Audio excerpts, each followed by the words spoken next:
रहीम अस्सलाम वालेकुम। आज मैं आपके लिए पकोड़ा फ्राइज़ की रेसिपी लेकर आई हूँ। इसके साथ भी चीज़ी रायता भी है, ज़बरदस्त रेसिपी है। और अल्लाह ताला आप लोगों को अपने घरों में खुश और आबाद रखे। अल्लाह ताला आप लोग को हर नागानी आफत से महफूज रखे और हर बुरी बीमारी से और वबाई अमराज से महफूज रखे। आमीन सुम्मा आमीन। अगर आपको मेरी रेसिपी पसंद आती है तो मेरे चैनल को सब्सक्राइब करना नहीं भूलिएगा और सब्सक्राइब के रेड बटन को दबाइएगा और बराबर में दिए गई बेल को क्लिक कीजिएगा ताकि मेरी रेसिपी आपके पास सबसे पहले आ जाएगी। अब आते हैं रेसिपी की तरफ। तो यहाँ पर मैंने 3 दरमियाने साइज़ के आलू लिए हैं, उनको पहले छील लेंगे और छीलने के बाद फिर उसको हम काट लेंगे। इस तरह ही काटेंगे जैसे हम फ्रेंच फ्राइज़ काटते हैं, उतना ही मोटा उतना ही लंबा, सेम उसी तरह से हमने इसको काटना है।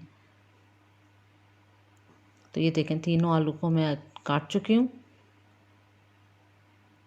बस अब हम इसका कोटिंग रेडी करते हैं। तो यहाँ पर मैंने 2 कप बेसन लिया है, आप 1.5 कप भी ले सकते हैं मेजरमेंट वाला बेसन। अब इसको थोड़ा छान लेंगे ताकि जो लम्स हैं वो हट जाएंगे।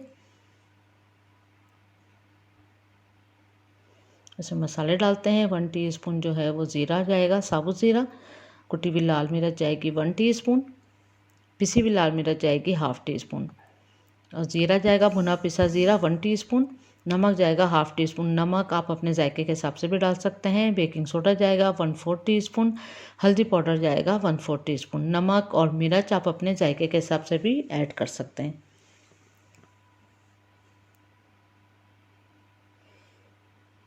बस प्याज जाएगी इसमें दरमियाने साइज़ की 1 अदद बारीक कटी हुई। बारीक कटा हरा धनिया तकरीबन 3 टेबल स्पून।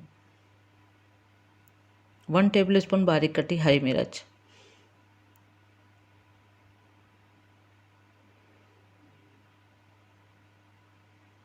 थोड़ा सा मिक्स कर लेंगे इस सबको हम। जैसे हम पकोड़े बनाते हैं तो आप फ्रेंच फ्राइज़ बना के देखिएगा, बच्चों को भी पसंद आएंगे और आप लोगों को भी बहुत पसंद आने वाले हैं। अब इसमें पालक जाएगी तकरीबन 1 कप के बराबर बारीक कटी हुई।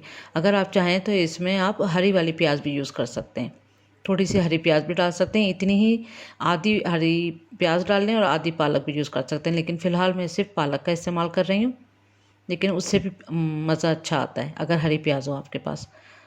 इसको बहुत पतला नहीं करना है, बहुत थोड़े पानी के साथ ही हमने इसको फेंटा है। आप देख सकते हैं तकरीबन 2-3 टेबल स्पून पहले मैंने डाला, फिर एक और। तो थोड़े से पानी के साथ इसको फेंटे। इसको गाढ़ा ही रखना है, पतला नहीं, ताकि ये आलूओं पे अच्छे से कोट होकर ये फ्राई हो जाए। अब आप देख सकते हैं ये इस तरह का हो गया है। और हमने तेल भी ले लिया है। अब तेल का भी चूल्हा हमने जला दिया है ताकि थोड़ा सा तेल भी गर्म हो जाए। यहाँ पर हम आलूओं को कोट करते हैं। ये इस तरह से अच्छी तरह से एक एक आलूओं को हमने कोट करना है।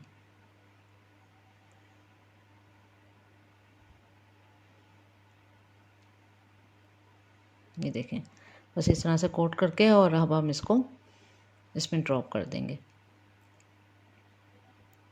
देखें, आप देख सकते हैं कि एकदम से तेल जो है बहुत गर्म नहीं है। तो बहुत ज़्यादा गर्म अगर तेल होगा तो अंदर से आलू जो हैं वो कच्चे रह जाएंगे। तो थोड़ा सा मीडियम ही आंच रखें और उसके बाद जब आप आलू ड्रॉप कर दें तो आपने थोड़ा सा हल्की आंच और कर देनी है। उसके बाद फिर जब तेल थोड़ा सा ठंडा होने लगे फिर आप तेज़ कर दें, क्योंकि ये एकदम से अगर कलर चेंज करेंगे अपना फ्रेंच फ्राइज़ तो फिर वो अंदर से आलू कच्चे हो जाएंगे। अब इस तरह से क्या होगा कि आलू अंदर से अच्छे से सॉफ्ट हो जाएंगे और ऊपर से इसका गोल्डन कलर आ जाएगा। लेकिन थोड़ा सा पेशेंस के साथ ही इसको फ्राई करना है। ये देखिए, आहिस्ता आहिस्ता एक कलर चेंज कर रहे हैं और अच्छे गोल्डन कलर आने तक हम इसको फ्राई करेंगे।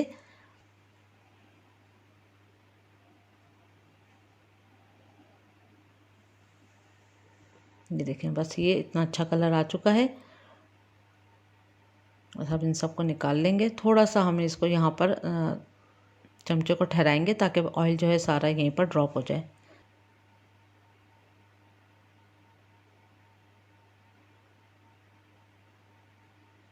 बस बाकी के भी आलूओं को हम फ्राई करते हैं।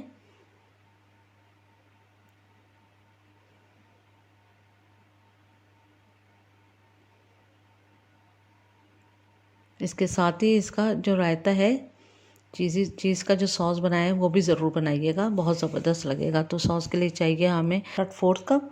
अगर आप चाहें तो 1 कप भी इस्तेमाल कर सकते हैं। फिर दूध अच्छा सा गर्म हो जाएगा, फिर उसमें जाएगा गार्लिक पाउडर, लहसुन का पाउडर 1/2 टीस्पून, 1/4 टीस्पून काली मिर्चों का पाउडर। अच्छी तरह से इसको मिक्स कर लेंगे, मीडियम टू लो फ्लेम कर देंगे। उसके बाद हम चेडर चीज़ डालेंगे इसमें 1 कप। थोड़ा सा इसको मिक्स करेंगे, फिर मोज़रेला चीज़ डालेंगे इसमें 1 कप। अब यहाँ पर आप आधा आधा कप भी यूज़ कर सकते हैं, आप अपने जायके के हिसाब से और अपनी पसंद के हिसाब से चीज़ को कम और बेश कर सकते हैं। तो यहाँ पर आप आधा आधा कप भी यूज़ करना चाहें तो कर सकते हैं और 1 कप भी यूज़ कर सकते हैं। अच्छी तरह से इसको मिक्स कर लेंगे। मिक्स करने के बाद ये देखें, ये दोनों चीज़ जो है इसमें अच्छे से मेल्ट हो चुकी है। बस आप चूल्हा करेंगे बंद और फिर इसमें 1/2 कप जो है हम मायोनीज़ ऐड कर देंगे। मायोनीज़ ऐड करने के बाद अच्छी तरह से मिक्स करेंगे। अच्छा सा क्रीमी सा हो जाएगा ये अमेज़ा। बहुत अच्छी तरह मिक्स करें और मिक्स करने के बाद फिर हम ये सारा अमेज़ा जो है फ्रेंच फ्राइज़ पे डाल देंगे। तो ज़रूर ट्राई करेंगे, ये डिश बच्चों को भी बहुत पसंद आने वाली है और बड़ों को भी अच्छी लगती है। तो बस अब सारा का सारा अमेज़ा हम इसके ऊपर डाल देंगे और गरम गरम ही आपने इसको पेश करना है। तो गरम गरम में ही ये बहुत मज़ेदार सी लगती है। तो उम्मीद करती हूँ आपको ये रेसिपी ज़रूर पसंद आएगी, ज़रूर ट्राई करें। Thank you for watching. अपनी दुआओं में याद रखें और अपना ख्याल रखें। अल्लाह हाफिज़।